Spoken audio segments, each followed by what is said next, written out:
Coach, will you hand me a Sprite? Absolutely, sir. Every time I fight, I'm like, damn, I'm kind of craving a soda. And then I get 2 drinks in the soda. I'm like, I hate soda. Why do I want a soda? I'll take it back for you. Yeah, I appreciate it. We'd be the second person that came in and the first thing they did was grab a soda. I haven't had soda in months. I can't remember the last time I had a soda. After every fight, I'm like, kind of want a soda. And I grab a Sprite every time. Wait, is Sprite listening? I love Sprite. Hey, Sprite. Hey, Sprite, are you interested in MMA fighters? Because I love Sprite. Now, when you turn the camera off, I drink 2 or 3 drinks of Sprite, and I'm like, well, this is syrup. Give me water. I'm a human being. I need sustenance. So, Andre, you got an emphatic finish over a fighter who prides himself in his striking.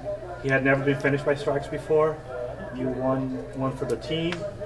How's that feel right now? Amazing. Feels amazing.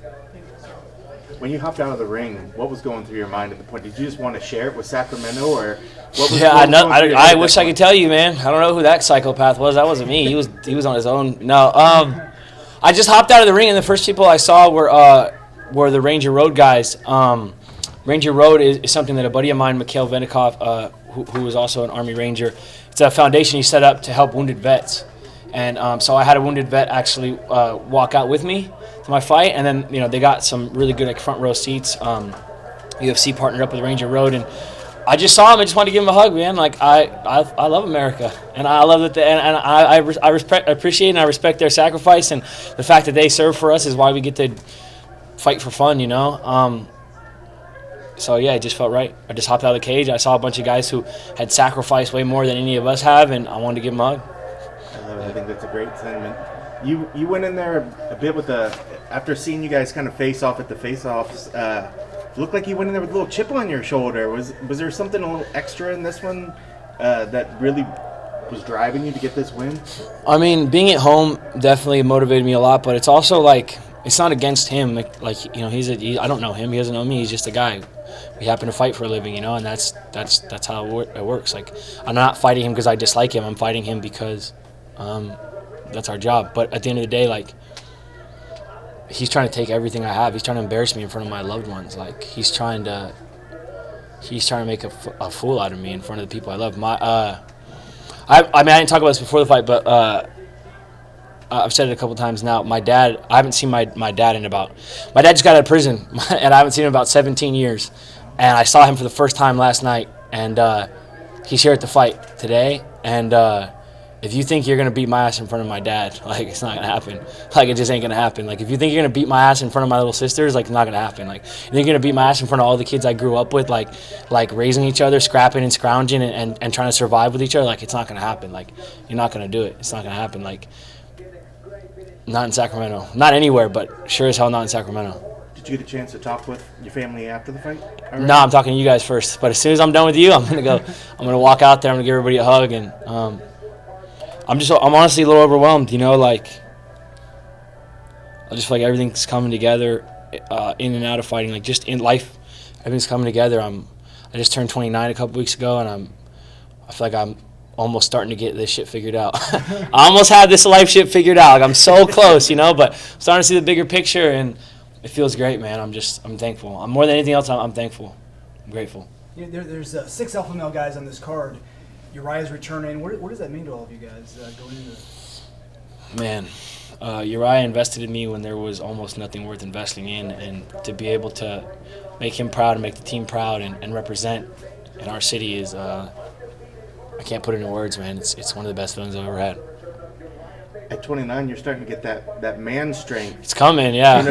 I can't get the man beard yet, but the strength is there. I can't grow facial hair to save my life. I mean, do you feel that when you stand in the middle of the cage that you have a little extra strength? Because you've never been one to shy away from the middle, and today you did it again. Was that the game plan? Was just to claim the center and welcome him?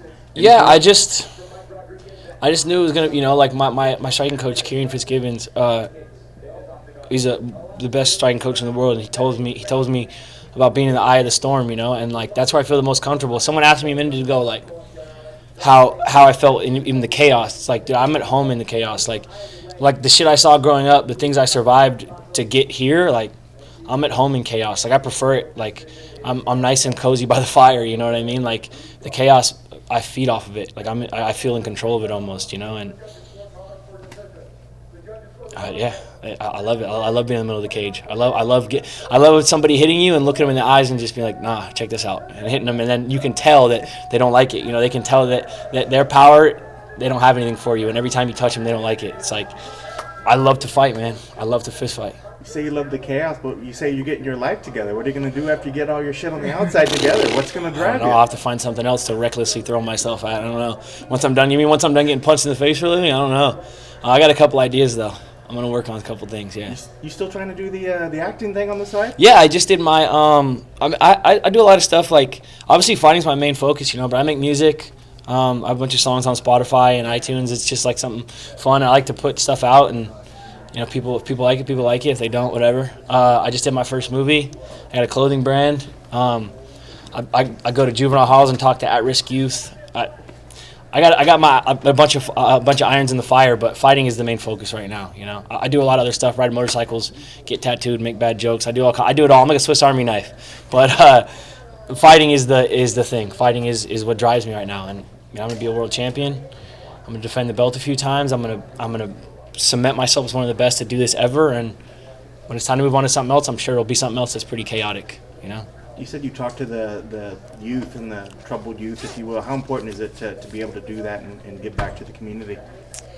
It's super important to me, you know. I don't know where I would be if I didn't have a few select people who got through to me, you know. Even when it took a few times, even when it seemed like they weren't getting through to me, you know. Without a couple, you know, key wrestling coaches in my early youth, without Jenny Castillo and Uriah Faber, like, I really don't know. I would be somewhere not good. I'd be working a dead-end job. I'd be in jail. I'd be somewhere not in front of you guys. So the fact that there were people who said things to me that course-corrected my life, like if I could do that for someone else, you know, like, you know, that's the way it's supposed to go, you know. You're supposed to pay it forward, you know. You're supposed to look out for the next generation.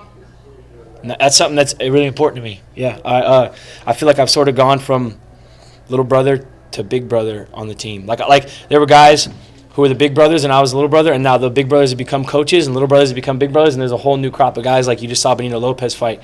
And kids like him are asking me for advice, and I'm like, wait, bro, what? I don't know. Like, I just got this shit figured out like yesterday. Like, don't ask me for advice, but it's cool, man. It's cool. I like looking out for kids. Yeah, I like helping when I can. Talking about the evolution of the fighters and stuff, what do you think about Chad Mendes' retirement? I think he's earned it. He's deserved it. He's one of the baddest dudes alive, and he wants to go hunt. He wants to raise his kid, dude. Like, I'm happy for him. Well, that sounds like a solid life, you know? Fight a bunch, be one of the baddest dudes in the world, and then he gets to go hunt and raise his beautiful daughter. Like, what more could you ask for, you know?